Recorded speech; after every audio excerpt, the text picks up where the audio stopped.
Never run out of battery again with the iNIU portable charger, the slimmest 10,000 milliamp hour power bank that keeps your devices charged on the go. Stay powered up wherever you go. Click the link in the video description to shop now on Amazon. The iMarine project, a media mix content project by SANYO, is celebrating its 10th anniversary this year. It's kicked off a new chapter with iMarine Project Plus. Read iMarine Project Plus. Drama Drop Japan spoke with Aya Uchida, voice actress for iMarine, about what progress she feels the project has made over the past decade and her hopes for its future.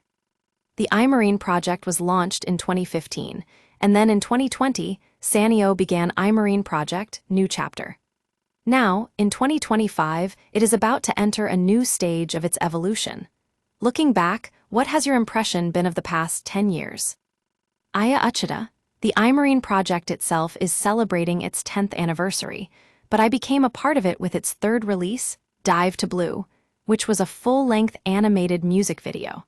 It emphasized the concept that iMarine is in your town, too, which may be why I was chosen as the voice actress. From that point on, each year I've worked with a different creator, and the videos and aesthetic have kept on changing. The fourth release was an animated music video with characters from Yumi Monogatari, who had their own lines, so it felt like the style had changed to one that was showing the world of Yumi Monogatari through animation and lyrics. Deep Blue Town I Oidyo, right?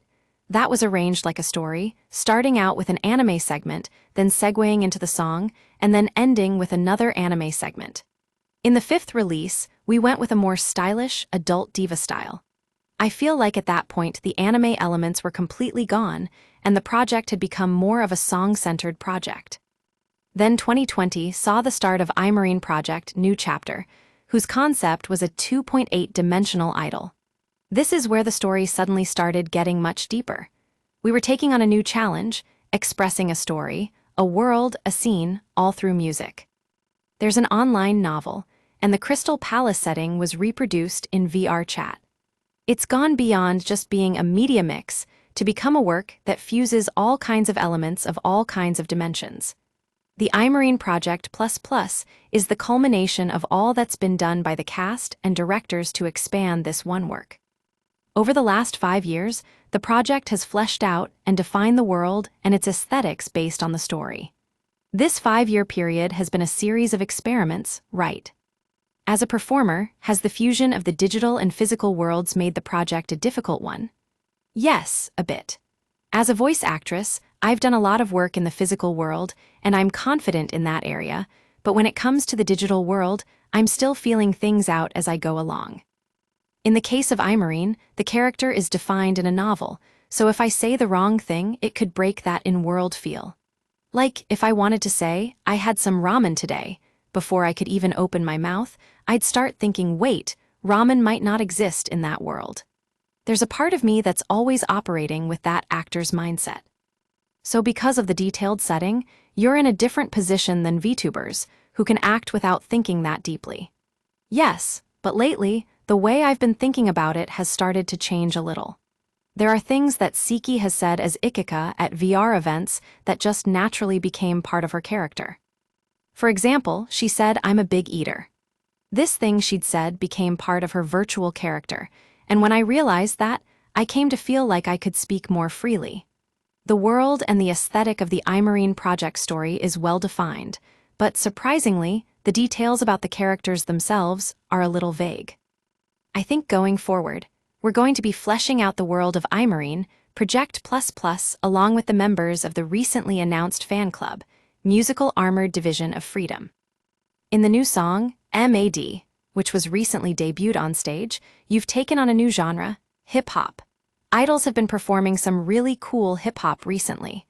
I'm a big listener in my own personal life, so I was really happy that iMarine would finally take on the genre.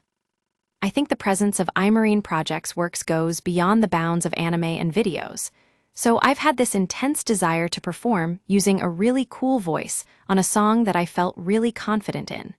So you feel like the quality of the music needs to be elevated beyond so-called character songs to better music has music. And also that the meanings of the songs are growing deeper as the story progresses. This time, the music is going in a whole different direction. It's darker, with more of a street vibe. It has this sense of a strong spirit that's unbowed by everyday hard existence, like a light in the middle of despair. I like that really down-to-earth feel in music. In a strange way, even though the project is set in this digital world, the feeling of humanity really comes across. There's this rebellious spirit in the face of daily struggles. It's more human than human. Exactly.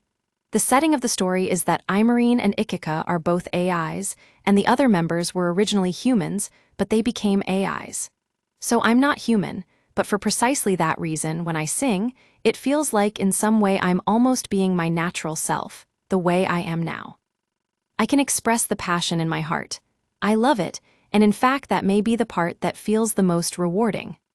Everyone on the cast was overflowing with praise for a dance performance by one of the characters in the music video.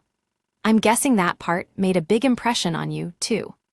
You're talking about Asana's breakdancing, aren't you? Laughs. I've done motion capture for characters on 2 songs before, and it really opened my eyes to how impressive and how hard motion capture is. That breakdancing was performed by using motion capture on an actual dancer. The level of technical skill needed to capture that kind of frenetic movement was just amazing. There's also the crowd of people wearing hoods. I liked how the concept of "we're not alone" was highlighted through the whole video.